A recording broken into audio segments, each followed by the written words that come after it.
কোর্সের এই মডিউলে আমরা শিখব পার্টস অফ স্পিচ। আমরা জানি পার্টস অফ স্পিচ গুলো হচ্ছে noun, pronoun, verb, adjective, adverb, preposition, interjection and conjunction. আমরা এই কোর্সে নাউন কি, ভার্ব কি, অ্যাডজেক্টিভ কি এই ধরনের কথাবার্তা বা এই ধরনের বিষয় নিয়ে আলোচনা করব না।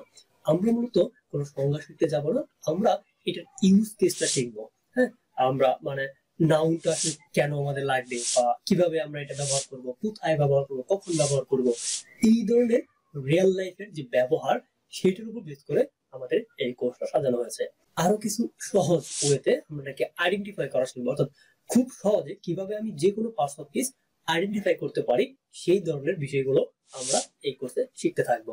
চলো শুরু করা যাক। শুরুতে আমরা দেখবো noun, name of place, person and things. আমরা সকলে এটা জানি, ঠিক আছে? কোনো কিছু নাম, বস্তুর বা কোনো বিষয়ের, কোনো জায়গার নামের জন্য আমরা যে ওয়ার্ডগুলো ব্যবহার করি সেগুলোকে নাউন বলে। এই সংজ্ঞা তো সকলেই জানি, কিন্তু এটা আসলে কিভাবে ব্যবহার করব? ব্যবহারটা হচ্ছে নাউন সবসময় সাবজেক্ট অথবা অবজেক্টের জায়গায় বসে। কোন সেন্টেন্সে আমরা জানি সাবজেক্ট, ভার্ব প্লাস অবজেক্ট। এই ভার্বের জায়গায় ভার্ব থাকে, কিন্তু তার আগে এইখানে সবসময় নাউন অথবা নাউন ফ্রেজ বসে। আমরা ফ্রেজ নিয়ে আলোচনা পরে করব। আবার অবজেক্টের জায়গায় নাউন অথবা নাউন ফ্রেজ বসে। এই হচ্ছে নাউনের ব্যবহার। এখন আমরা শিখব কিছু সিম্পল টিপস যেগুলো তোমাকে নাউনকে আইডেন্টিফাই করতে সহায়তা করবে। সিম্পল টিপস গুলো আমরা শিখব সাফিক্স এর মাধ্যমে। আমরা জানি সাফিক্স ওয়ার্ডের শেষে বসে। তো তুমি কোনো ওয়ার্ডের শেষে যদি ন্যাস, শন, ওকে, হুড, শিপ, রে, ম্যান্ড, অ্যান্ডস, ইজম, ক্রাই, ট্রাই, ডোম, টিএইস, শন, এই সাফিক্সগুলো দেখো, তাহলে সেটা নাউন হিসেবে আইডেন্টিফাই করবা। ওকে, যেমন হ্যাপিনেস, এডুকেশন, এখানে তুমি উদাহরণগুলো দেখতেছো। Pronoun, I love you. সেন্টেন্সটি লক্ষ্য করো, এখানে প্রথম সাবজেক্ট আই এবং অবজেক্ট ইউ, এই দুটোই কিন্তু প্রোনাউন। সো নাউনের জায়গায় প্রোনাউনগুলো বসে। এই জন্য প্রোনাউনের সংজ্ঞাগুলো আমরা সকলে জানি, নাউনের পরিবর্তে যা তাই প্রোনাউন। সো প্রোনাউন আমরা যদি এই বক্সটা দেখি তাহলে আমরা সহজে বুঝতে পারবো এখানে শুধু অবজেক্টের জায়গা না, প্রোনাউনের আরেকটা জায়গা আছে, সেটা হচ্ছে পসেসিভ ফর্ম, সেই জায়গাও প্রোনাউন বসে। তো আমরা এই বক্সটা ভালো করে খেয়াল করি। এখানে সাবজেক্ট, পসেসিভ এন্ড হচ্ছে অবজেক্ট। তো সাবজেক্টের জায়গায় যে সমস্ত প্রোনাউনগুলো বসে আমরা দেখতেছি I, you, we, he, she, they, it. Okay, আর পসেসিভের জায়গায় আমরা দেখতেছি my, your, our, his, her, their, its. I think you got it. And then objecটের জায়গায় me, you, us, him, her, them, it. So এইগুলো ছিল মানে আমরা এই বক্সটা খেয়াল করলে আমরা এখন প্রোনাউনগুলো আমরা সহজে এখান থেকে পাবো। আর আরো কিছু ক্লাসিফিকেশন আছে ট্রেডিশনাল বইয়ে, আমি ওইভাবে এগুলো প্রেজেন্ট করি নাই, কারণ তুমি তো বই দেখতে আসো, তো অনেকগুলো আছে, যার পর অ্যাডভান্স পড়ার ইচ্ছা আছে সে ওগুলো পড়ে নিতে পারে। ঠিক আছে, আমাদের কোর্সের জন্য বা আমাদের রিয়েল লাইফ ইউজের জন্য এতটুকু আমি যথেষ্ট মনে করি। এবার হচ্ছে অ্যাডজেক্টিভ। দেখো তুমি এই চারটা খেয়াল করো, এটা কি দেখাচ্ছে? নাউন, তার সামনে অথবা পরে আমরা কি দেখতেছি? অ্যাডজেক্টিভ। অর্থাৎ অ্যাডজেক্টিভ সবসময় নাউনের আগে পরে বসে এবং নাউনকে মডিফাই করে, যেটা আমরা মডিফায়ারে শিখবো আমাদের পরবর্তী কোনো এক মডিউলে। সো এখানে আমরা যদি দেখি যে নাউন অ্যাডজেক্টিভ করে নাউনের সম্পর্কে তথ্য দেয় বা ইট সে অ্যাবাউট নাউন। সো নাউনটা কেমন, কোথায়, কিভাবে, কি করতেছে, এই অর্থাৎ নাউনের দুর্গুণ, অবস্থা, পরিমাপ ইত্যাদি প্রকাশ করে অ্যাডজেক্টিভ, সহজ কথায়। তো আমরা এটার পজিশনে দেখে নিলাম যে নাউনের সামনে অথবা পরে ব্যবহার হয়। ওকে, তাহলে এখানে একটা কথা, যদি নাউনটা সাবজেক্ট হয় তাহলে আমরা দেখবো সাবজেক্টের আগে অথবা পরে অ্যাডজেক্টিভ পাবো, অথবা যদি অ্যাডজেক্টিভটা অবজেক্টকে মডিফাই করে তাহলে আমরা দেখবো অবজেক্টের আগে অথবা পরে এই অ্যাডজেক্টিভটা বসে। এখন হচ্ছে আমরা কিছু ইজি ট্রিক্স দেখবো। সো সেই ইজি ট্রিক্সগুলো হচ্ছে আগের মতোই, আমরা নাউনে যেভাবে সাফিক্সের মাধ্যমে আমরা নাউনকে আইডেন্টিফাই করছি, ঠিক তদ্রূপভাবে এইখানেও সাফিক্সের মাধ্যমে আমরা অ্যাডজেক্টিভগুলোকে সহজে আইডেন্টিফাই করতে পারবো।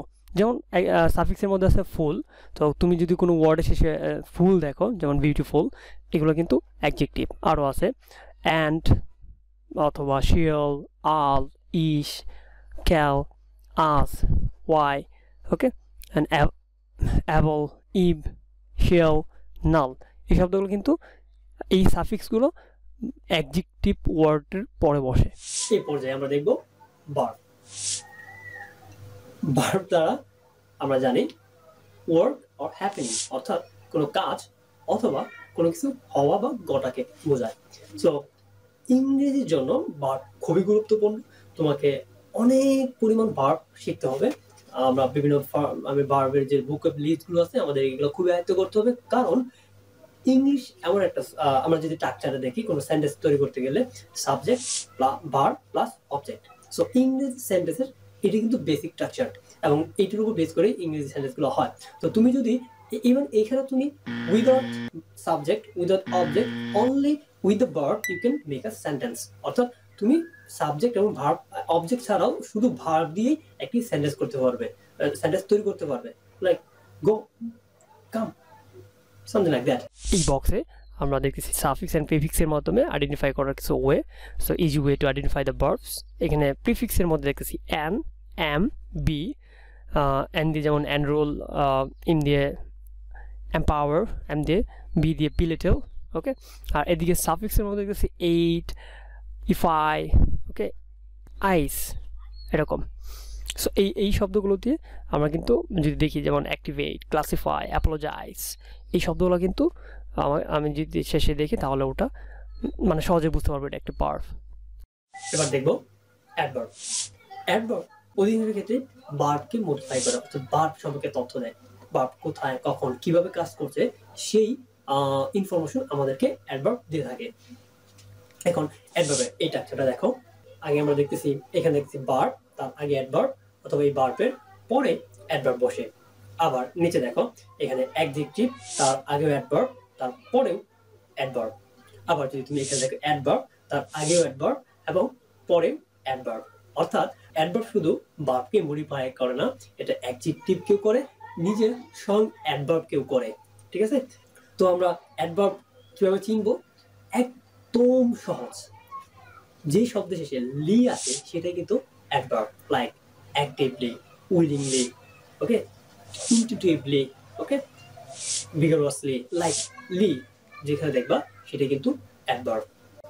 আরেকটা গুরুত্বপূর্ণ পার্টস অফ স্পিচ হচ্ছে প্রিপোজিশন। আমরা অনেকেই এটা নিয়ে ভয় পাই, কারণ আমাদের অ্যাপ্রোপ্রিয়েট প্রিপোজিশন আসে বা পরীক্ষায় প্রিপোজিশন আসে, কিন্তু আমরা অধিকাংশ ক্ষেত্রে মিস করি। সো এটা প্রিপোজিশনটা আসলে সংজ্ঞা দিয়ে শিখলে তুমি প্রিপোজিশন ভালো করে পারবা না।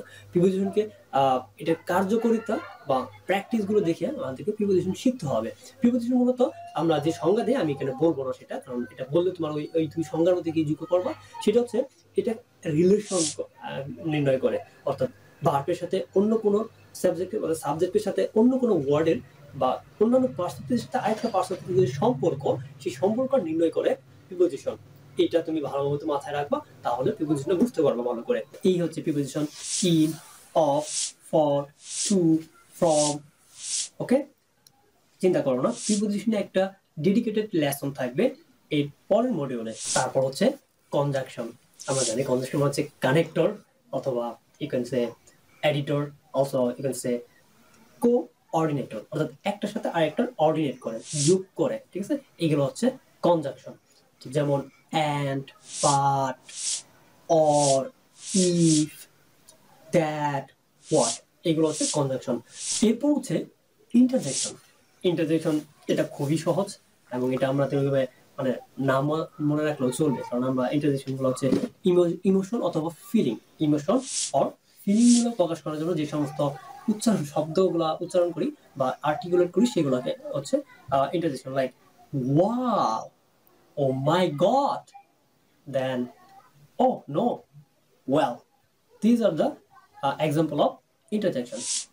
So এটাই হচ্ছে পার্টস অফ স্পিচের সংক্ষিপ্ত আলোচনা এবং ব্যবহার। আমরা আরো ডিটেলস যেগুলো লাগবে সেগুলো পরবর্তী দেখব। সো তোমার পরবর্তী মডিউলে দেখা হচ্ছে।